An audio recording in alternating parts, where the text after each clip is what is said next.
oyentes, hoy continuamos esta jornada, este ciclo de conversaciones que no tienen otra intención de que nosotros acá los panameños y quienes nos escuchan por Radio Panamá, los que leen el diario La Estrella, en este trabajo que hacemos en conjunto La Estrella de Panamá y Radio Panamá, poner una perspectiva a lo que está pasando en la vecina y hermana República de Colombia. Y es que es muy serio lo que está pasando. A ver, lo que está pasando y lo que estamos viendo desde acá, y cómo se están desarrollando los acontecimientos. Y como decíamos ayer con Adelita Coriat, que parece que está teniendo algún tipo de problema en la comunicación,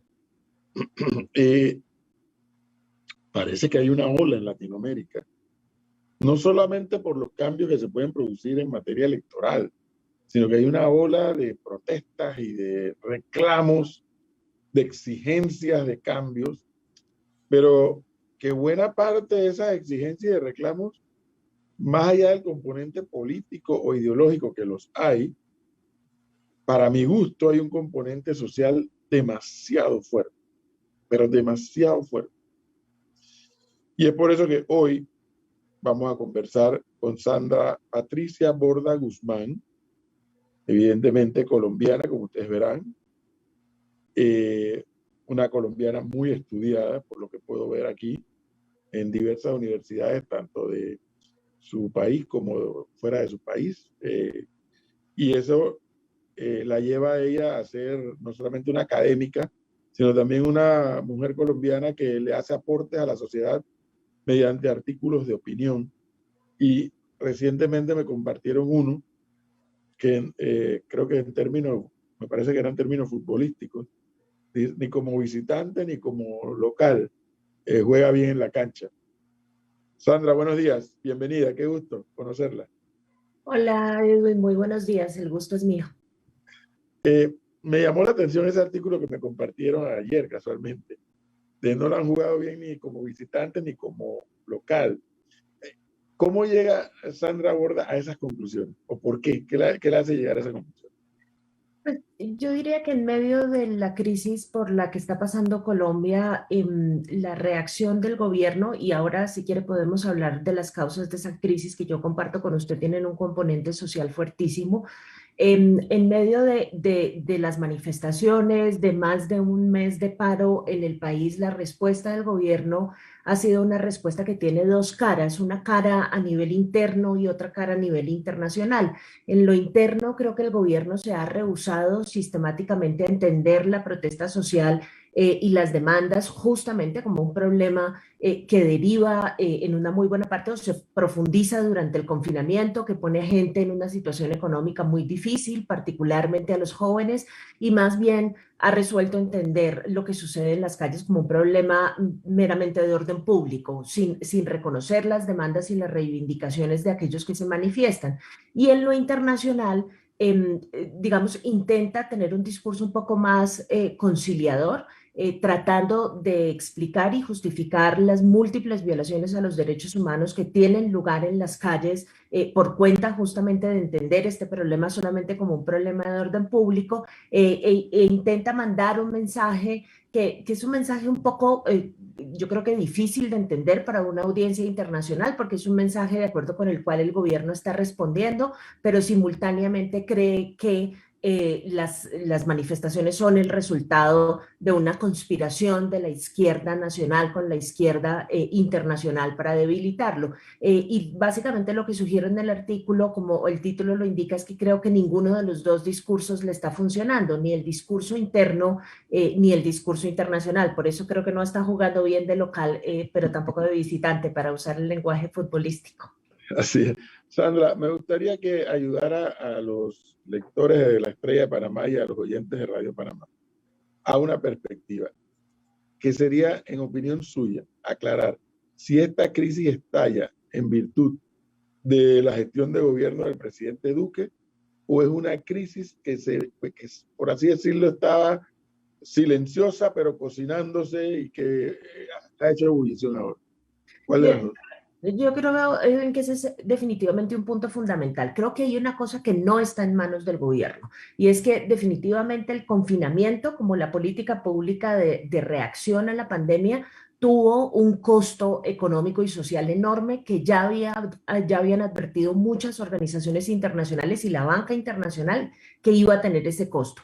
El escenario es un escenario en el que después del confinamiento tenemos casi un aumento en el nivel de pobreza del 7%. Tenemos además unas clases medias que se han empobrecido sustancialmente y tenemos también un aumento casi del 8% del desempleo joven en las ciudades. Luego, digamos, los números lo dejan absolutamente claro, los economistas lo han dicho una y mil veces, en Colombia nunca había habido un incremento de la pobreza tan absolutamente estrepitoso y en un lapso tan corto. Luego, la crisis social y económica que estamos viviendo no es un constructo político, digamos, es absolutamente real y la gente, particularmente en las zonas que ya eran pobres y que ya tenían dificultades antes de la pandemia, ahora sí que lo están pasando muy mal. Y aquí es donde creo que entra la gestión del gobierno. La respuesta tanto del gobierno nacional como de los gobiernos locales ha sido una respuesta tremendamente lenta. Han tenido dificultades para hacer llegar las ayudas, no ha habido, digamos, una política que lidie directamente con la necesidad económica que tiene la gente. El gobierno no ha propuesto una renta básica obligatoria como la que le exige todo el mundo. Accedieron a una matrícula cero para estudiantes en universidades públicas para que esos estudiantes no tengan que salir del sistema por cuenta de la falta de recursos. Pero la verdad es que las políticas que están proponiendo, insisto, no es solo el gobierno nacional, son también los gobiernos locales, están siendo tremendamente lentas y no son de la magnitud que la naturaleza de la crisis requiere en este instante. Entonces, por supuesto que sí hay en el escenario de las protestas una frustración tremenda con lo que está haciendo el gobierno en este escenario, pues de semi-regreso a la normalidad, si uno quiere pensarlo de esa forma. Me gustaría profundizar un poquito más en el tema del confinamiento, porque no sé si capté bien. Uh -huh. El confinamiento, aquí en Panamá lo tuvimos y lo tuvimos también duro, durísimo. Me está diciendo que el confinamiento contribuyó a que esta ebullición saliera a flote con más facilidad, con más rapidez. Sí, Edwin, porque fíjese que al comienzo de todo esto, cuando empezaron las primeras políticas de confinamiento en América Latina, el Banco Interamericano de Desarrollo hizo la advertencia. Dijo, mire, tengan mucho cuidado porque el confinamiento va a tener un efecto diferencial sobre los distintos segmentos y actividades económicas. La gente que puede trabajar en su casa es la gente que menos va a sufrir, pero esa gente es obviamente un grupo de personas que ya están en una situación relativamente estable desde el punto de vista económico. Aquellos sectores más empobrecidos de la sociedad, aquellos que se tienen que ganar la vida en la informalidad, por ejemplo, trabajando en las calles, vendiendo distintas cosas y que no tienen la posibilidad de ejercer su actividad económica a través del teletrabajo, van a ser aquellos sectores que se van a empobrecer aún más y que van a sufrir con mucha más dureza las consecuencias del confinamiento. Y la predicción del Banco Interamericano de Desarrollo terminó siendo absolutamente cierta. Lo que pasó es que aquellos sectores justamente que, como digo, ya estaban en una situación difícil, no pudieron continuar produciendo, fueron sacados, expulsados de la fuerza laboral los pocos que estaban allí y se quedaron básicamente sin ningún ingreso. A eso súmele algo que en Colombia es muy particular. Las personas que estaban viviendo, por ejemplo, en los barrios más pobres de las grandes ciudades colombianas, son además en una muy buena parte personas que habían llegado a estos lugares resultado del desplazamiento forzado que produjo el conflicto armado. Entonces son personas que ya tienen un historial supremamente difícil de relación con el Estado, son personas que han sido que son clasificadas como víctimas, pero que ante la reticencia del gobierno de implementar los acuerdos de paz que logramos durante la administración pasada, pues básicamente han sido sacadas del sistema y no están recibiendo ayuda ni como víctimas ni como personas que están sufriendo las consecuencias del confinamiento. Entonces es una situación doblemente difícil para ellos y yo honestamente creo que es la desesperación que produce una situación de esa naturaleza lo que los tiene en las calles hoy tratando de buscar respuestas por parte del gobierno nacional. Casualmente, Sandra, buenos días. Aquí hemos estado ya, desde que empezó la entrevista, recibiendo reacciones de los oyentes y muchos coinciden en la siguiente pregunta. ¿Cuál sería la salida a esa crisis que está viviendo el hermano país de Colombia si, aunque tarde, el gobierno finalmente accedió a las peticiones de los manifestantes? Pues yo diría que no totalmente, ¿ah? Yo creo que efectivamente la excusa o la copa, la gota que derramó la copa, que fue la reforma tributaria que sacó a la gente a la calle, efectivamente fue retirada por el gobierno, el ministro de Hacienda renunció, pero lo que no se ha visto es un esfuerzo concertado por parte del gobierno para tratar de avanzar políticas sociales que saquen a la gente de la situación desesperada en la que se encuentra. Ese es el lugar en donde mucha gente sugiere en Colombia tiene que iniciarse una concertación y un diálogo nacional con distintos sectores políticos. Ahora, ¿cuál es el problema? Creo que sobre las salidas estamos todos de acuerdo. Es necesario iniciar una conversación, construir consenso con las distintas fuerzas políticas y empezar a implementar políticas como la renta básica obligatoria o como retrotraer una reforma, la reforma tributaria del 2019, que daría recursos además de la gente que más tiene en Colombia, que es la que debería contribuir para tratar de sacarnos de esta situación.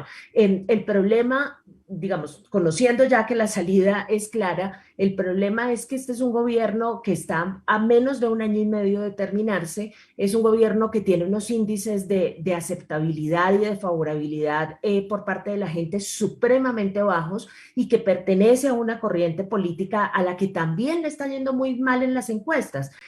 Por primera vez la semana pasada conocimos la encuesta de Inbamer Gallup y por primera vez desde que el uribismo se constituyó en fuerza política en este país, por primera vez la figura de Uribe está en franca decadencia en materia de favorabilidad, tiene como una desfavorabilidad casi del 73 o del 74%, y lo mismo pasa con Duque. Entonces, ante ese escenario de debilidad, de enorme debilidad política, es muy difícil que el gobierno logre consolidar una suerte de liderazgo que contribuya a sacarnos de esta situación. Les cuesta trabajo convocar porque pues básicamente la mayoría de los sectores políticos huelen la debilidad que tienen y no quieren acercarse mucho.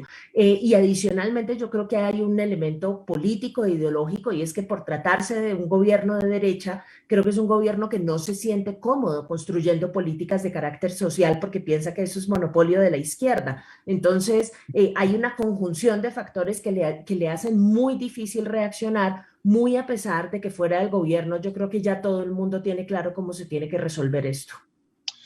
Sandra, justamente ayer nosotros conversamos en este segmento que estamos en conjunto del Diario La Estrella y Radio Panamá, conversamos con el expresidente Álvaro Uribe.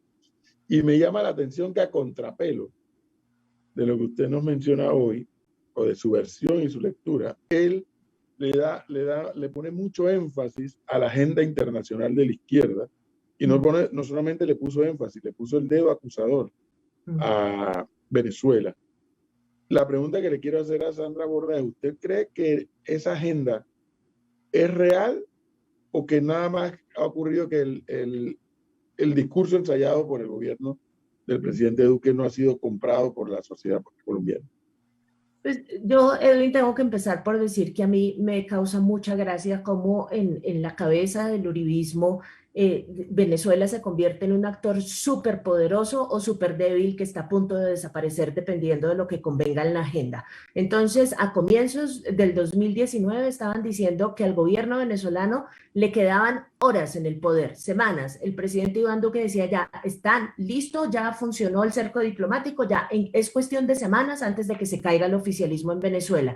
Y hoy no solamente no está a punto de caerse, sino que ahora resulta que desde el punto de vista de ellos son tan poderosos que están en condiciones de movilizar a toda la cantidad de ciudadanos colombianos que están en la calle reclamando lo que les estoy contando. Yo simplemente creo que eso no es coherente, creo que es una estrategia política, no me cabe la menor duda, y que es una estrategia política que tiene un propósito claro, que es justamente, de un lado, deslegitimar las reivindicaciones de la protesta. Si usted dice que la protesta es un acto de manipulación del gobierno venezolano, pues no hay necesidad de responder a las demandas sociales de la gente, porque ¿para qué?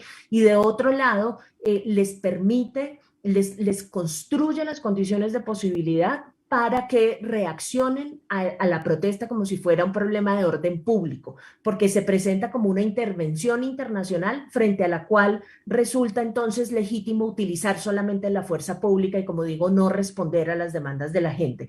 Ese discurso políticamente puede resultarles funcional con sus bases, pero hay que tener una cosa en clara, y es que es un discurso que no está contribuyendo de ninguna forma a resolver las razones que tiene la gente para estar en la calle, y de esa forma no contribuye a sacarnos de la crisis en la que nos encontramos. Si siguen diciendo eso y si la gente que está en la calle sigue sin respuestas por parte del Estado en materia económica y social, simple y sencillamente una situación que ya lleva más de un mes en las calles y que tiene al país absolutamente paralizado, solamente va a tender a intensificarse, porque entre otras cosas, en medio de la dificultad en la que se encuentra la gente, sigue produciendo mucha rabia y sigue produciéndoles mucho enojo que el gobierno intente presentarlos ante la comunidad internacional como si fueran simplemente títeres del régimen venezolano, cuando yo le puedo asegurar a usted que si habla con cualquiera de esos jóvenes que están en las calles, le desvirtuaría en cuestión de segundos esa teoría.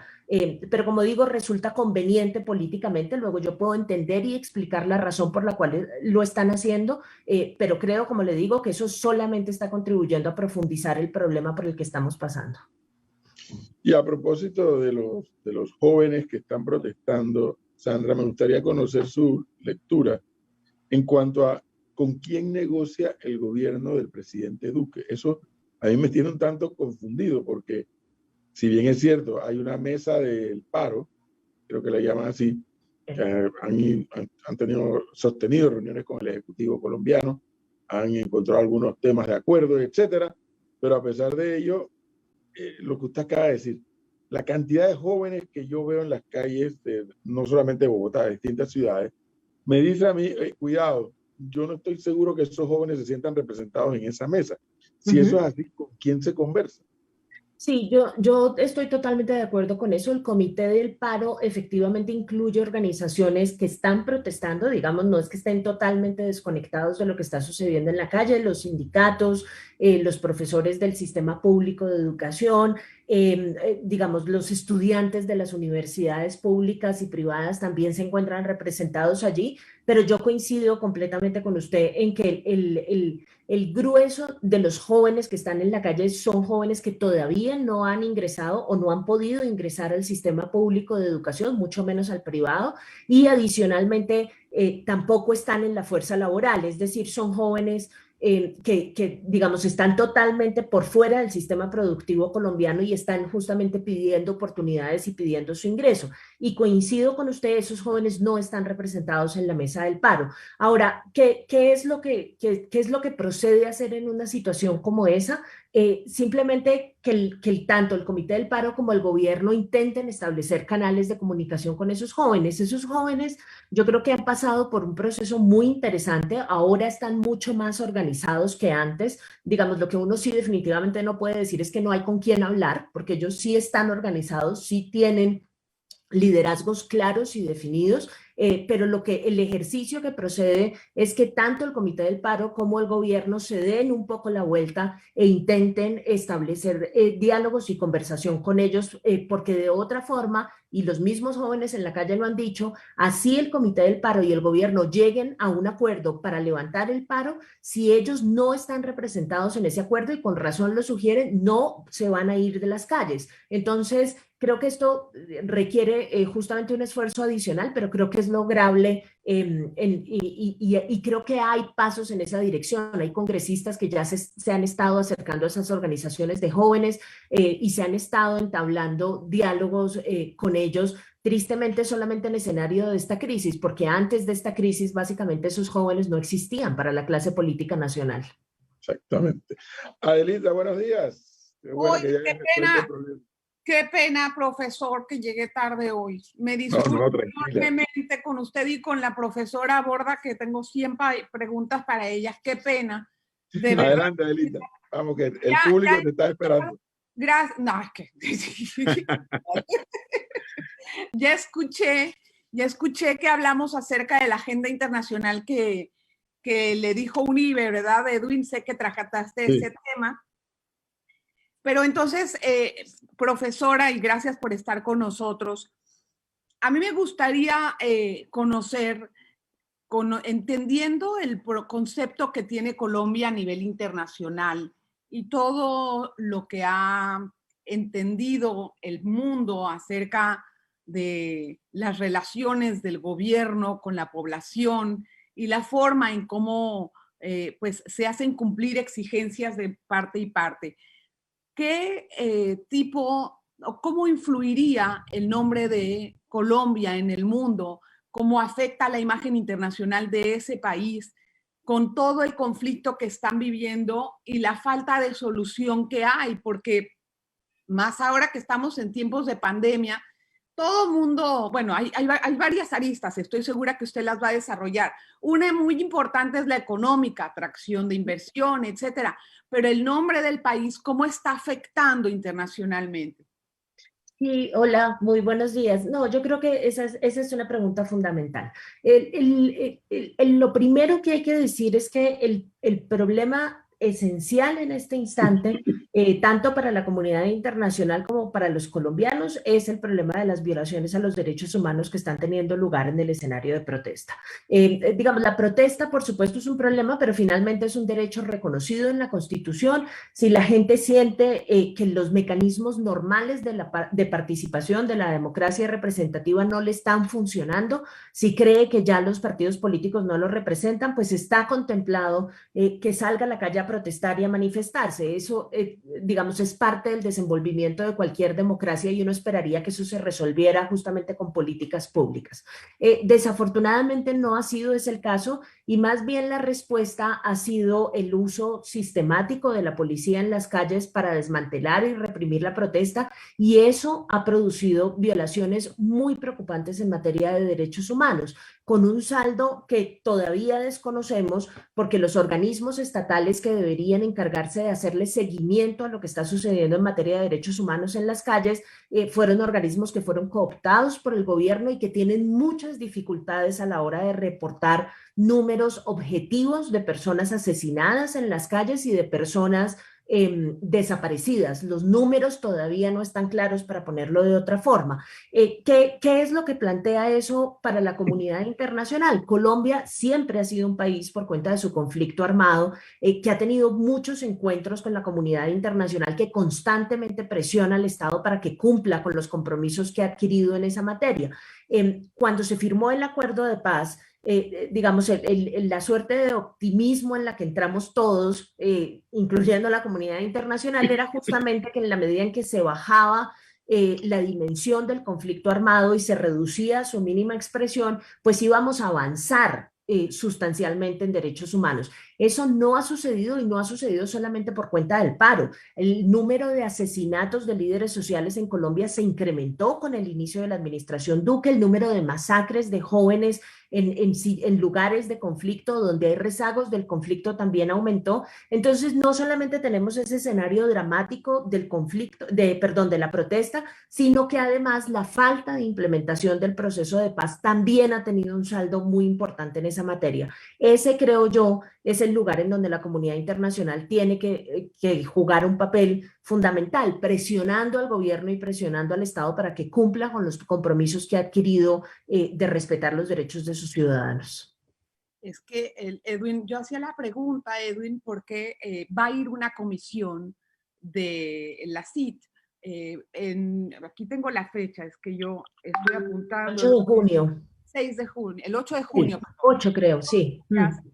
Para poder dar una visión de lo que está pasando, porque también el gobierno fue a la CID a decir que habían infiltrados y que llevaban casos testimoniales y casos, bueno, con mucha documentación acerca de la infiltración de la izquierda y de estas cosas. Pero los colombianos, si se ve un clamor urgente de la CID por venir a constatar las violaciones que están ocurriendo por parte de la autoridad en contra de ellos.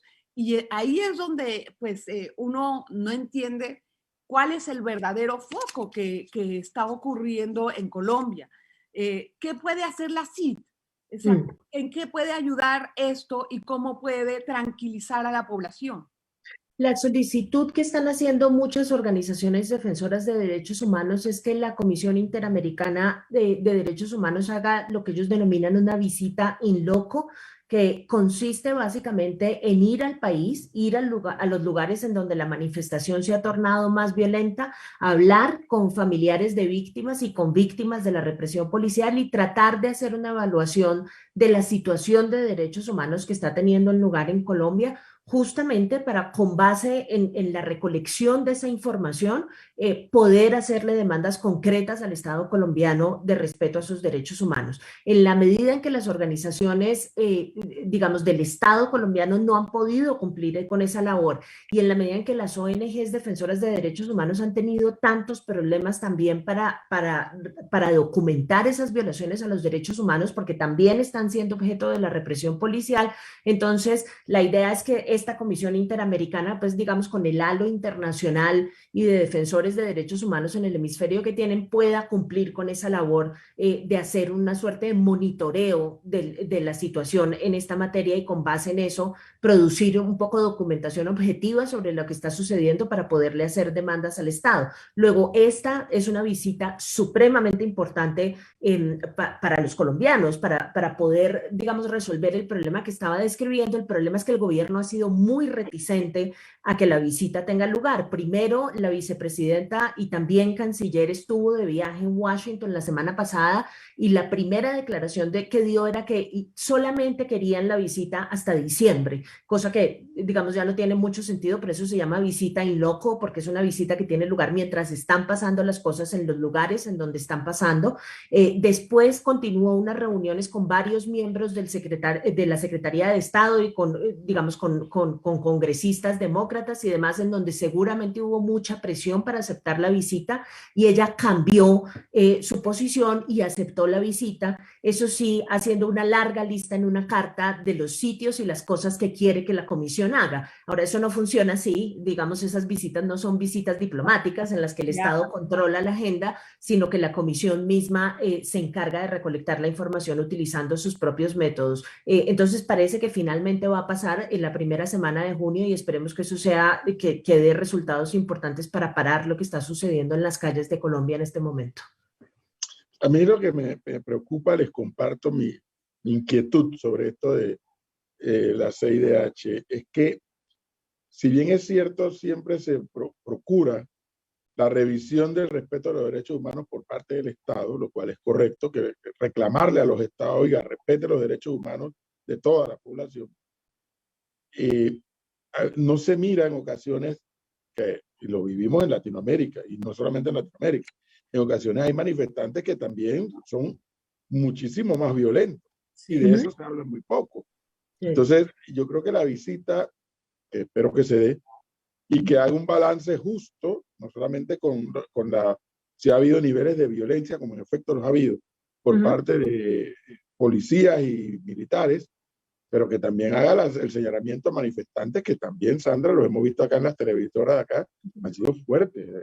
Ese intento de haber metido candela a una subestación de policía, con los policías adentro, ponerlos de punto. Sin duda, yo a eso solamente añadiría que efectivamente tienen que observar violaciones a los derechos humanos, vengan de donde vengan. Sin embargo, en la doctrina del derecho internacional, las violaciones a los derechos humanos por parte del Estado son mucho más graves, por una razón simple, y es que el aparato militar del Estado está para velar por la seguridad militar y policial, está para velar por la seguridad de los ciudadanos y no para ser usado en contra de ellos mismos. Entonces, digamos que la responsabilidad y la autoridad moral del Estado es mucho mayor que la de cualquier otro actor, aunque tienen que señalarse, por supuesto, y en eso coincidimos, en las violaciones a los derechos humanos que hayan tenido en cualquier escenario.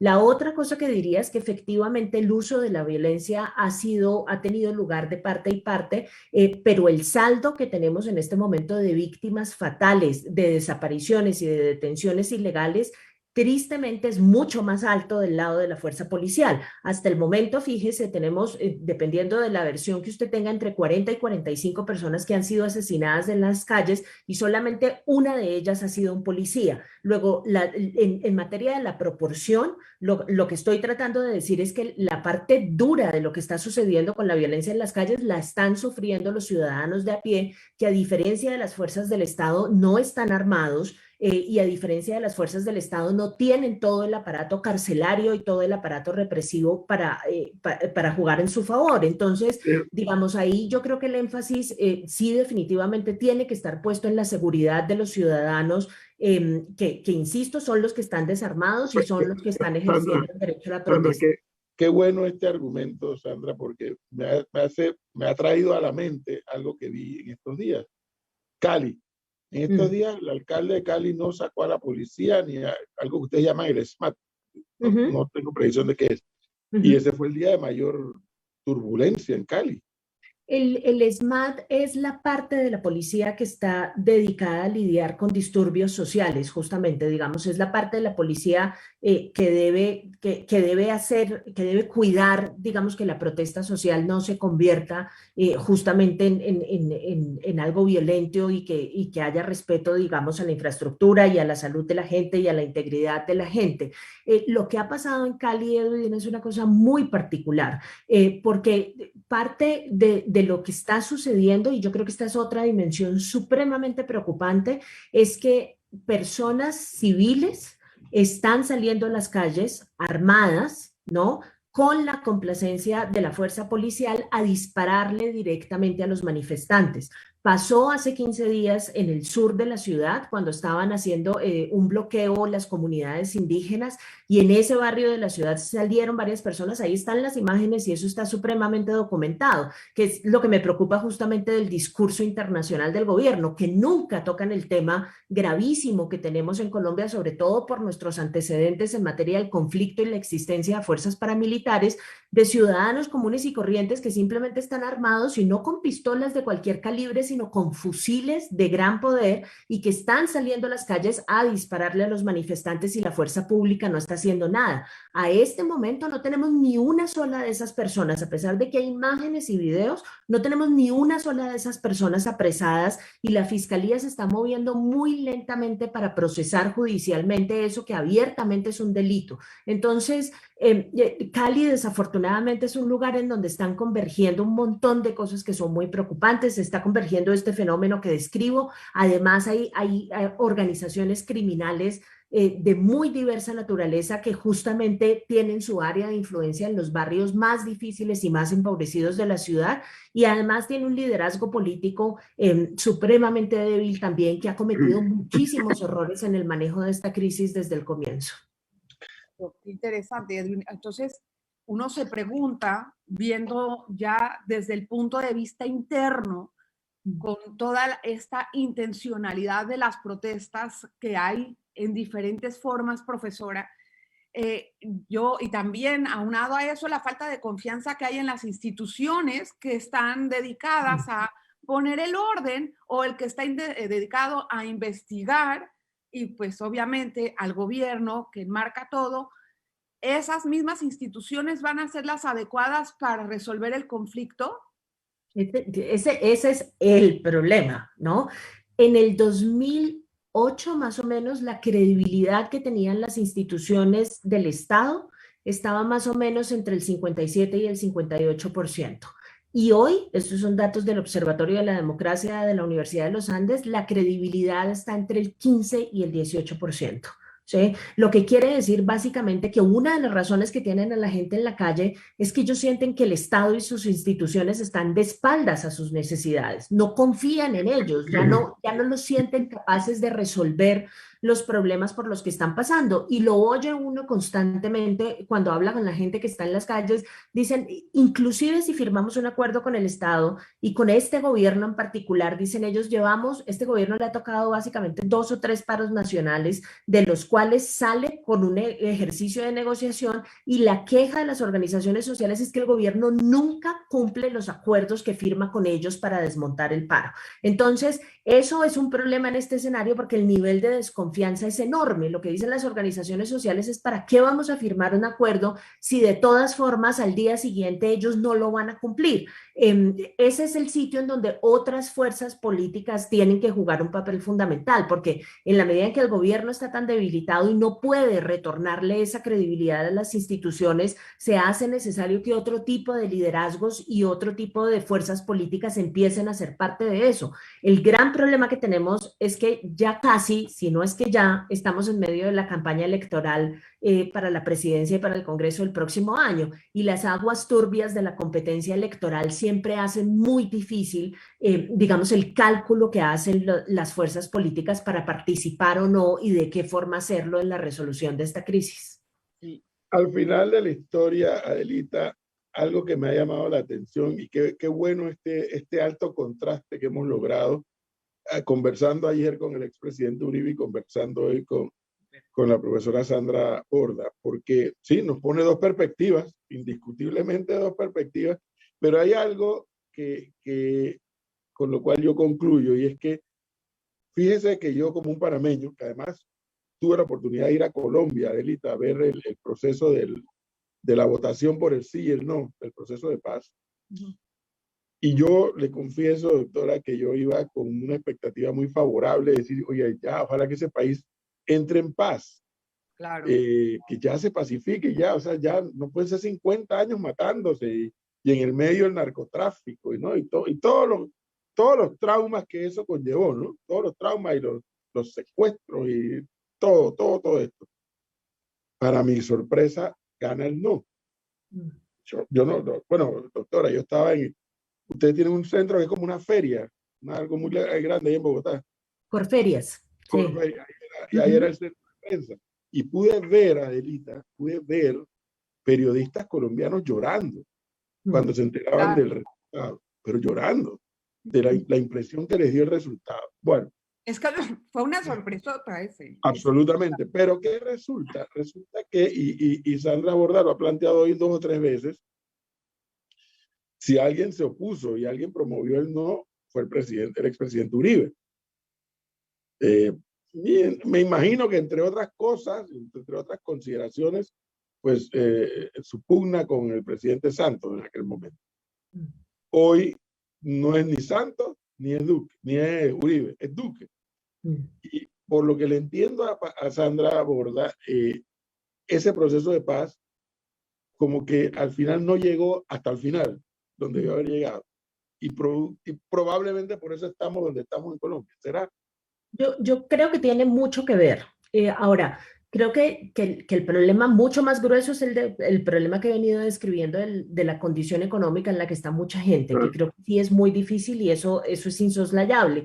Pero yo sí creo que esto tiene que ver también con el proceso de paz, porque fíjese que a pesar de que el proceso de paz no logró el sí en ese plebiscito, finalmente se logró un acuerdo después para que siguiéramos adelante con el proceso de implementación, y este gobierno se ha movido en una línea muy delgada que no le ha permitido ni decir abierta y claramente que no cree en el proceso de paz y que no quiere implementarlo porque ya no puede, digamos, esto ya hace parte de nuestro arreglo institucional, pero tampoco ha estado en condiciones, porque no cree en el proceso de paz, de implementarlo completamente y de utilizar los recursos del Estado para finalmente ponernos a pasar la página del conflicto armado implementando ese acuerdo. Y el resultado es el que les describo. El resultado es, entonces, por ejemplo, que hay un índice altísimo de líderes de las FARC que se desmovilizaron, que están siendo asesinados, que ante la falta de compromiso del gobierno hay disidencias que básicamente creen que es preferible volver al monte y seguir peleando